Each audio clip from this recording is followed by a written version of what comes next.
नमस्कार। कई बार ऐसा होता है ना कि हम टॉपर्स के बारे में सुनते हैं कि वो रोज 10-12 घंटे पढ़ते हैं और हम भी सोचते हैं कि काश हम भी ऐसा कर पाते। लेकिन होता क्या है, 2-3 घंटे पढ़ने के बाद ही सारी हिम्मत जवाब दे जाती है। अगर आपके साथ भी ऐसा होता है तो चिंता मत कीजिए। आज हम एक ऐसा प्रैक्टिकल तरीका समझेंगे जिससे आप धीरे-धीरे बिना किसी बर्नआउट के अपनी पढ़ाई का समय बढ़ा सकते हैं।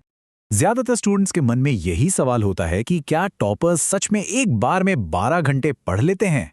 और जब वो खुद ये करने की कोशिश करते हैं तो कुछ ही घंटों में दिमाग पूरी तरह से थक जाता है, मतलब बर्न आउट हो जाता है और फिर आगे पढ़ने का मन ही नहीं करता। तो चलिए, सबसे पहले उस सबसे बड़ी गलती को समझते हैं जो ज्यादातर लोग लंबे घंटे पढ़ने की कोशिश में कर बैठते हैं। तो सबसे कॉमन गलती पता है क्या है? वो ये है कि हम मोटिवेशन के जोश में आकर एकदम से सोचते हैं बस कल से 12 घंटे पढ़ना है।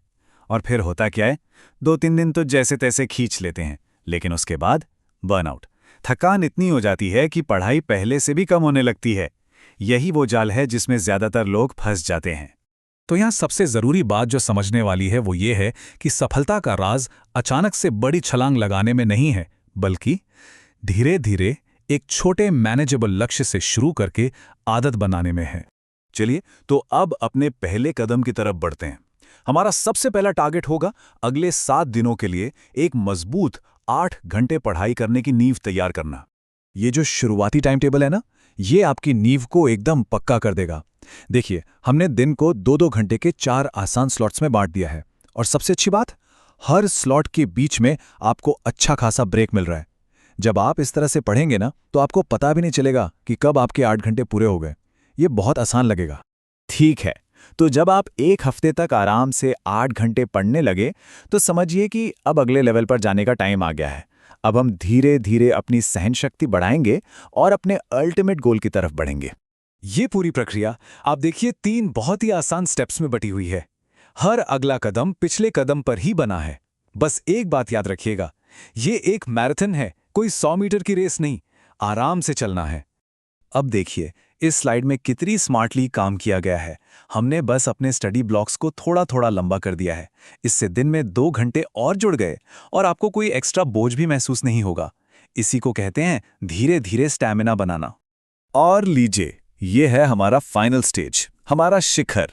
करीब करीब 20 से 25 दिन इस रूटीन को फॉलो करने के बाद आप महसूस करेंगे कि आपका शरीर और दिमाग दोनों ही 12 घंटे की पढ़ाई के लिए पूरी तरह से तैयार हो चुके हैं। और बस इसी तरह आप अपने अल्टीमेट गोल तक पहुंच जाते हैं, वो भी बिना किसी स्ट्रेस के। अच्छा, अब इस पूरे सिस्टम को लंबे समय तक बनाए रखने के लिए 3 बहुत जरूरी नियम हैं। ये मान लीजिए कि इनके बिना ये प्लान काम नहीं कर पाएगा। तो ध्यान से सुनिएगा। पहला और सबसे जरूरी नियम है 50-10 रूल। मतलब 50 मिनट एकदम फोकस के साथ पढ़ाई करनी है और फिर 10 मिनट का ब्रेक लेना ही लेना है। ये आपके दिमाग को रिचार्ज करने और कंसंट्रेशन बनाए रखने के लिए बहुत जरूरी है। दूसरा नियम तो शायद आप जानते ही होंगे, लेकिन अक्सर अनदेखा कर देते हैं। वो है नींद। हर रात कम से कम 6 से 7 घंटे की अच्छी नींद लेना जरूरी है, ताकि आपका शरीर रिकवर हो और जो भी पढ़ा है वो याददाश्त में अच्छी तरह बैठ जाए। और तीसरा नियम है प्रैक्टिस। हर हफ्ते कम से कम एक मॉक टेस्ट जरूर देना है। इससे आपको अपनी प्रोग्रेस का पता चलता रहेगा और एग्जाम का जो असली माहौल होता है ना, आप उसके लिए भी तैयार हो जाएंगे। अगर आप यूपीएससी, एसएससी या आरपीएससी जैसी किसी भी बड़ी कॉम्पिटिटिव परीक्षा की तैयारी कर रहे हैं, तो यकीन मानिए ये तरीका आपकी तैयारी को एक बहुत मजबूत आधार देगा।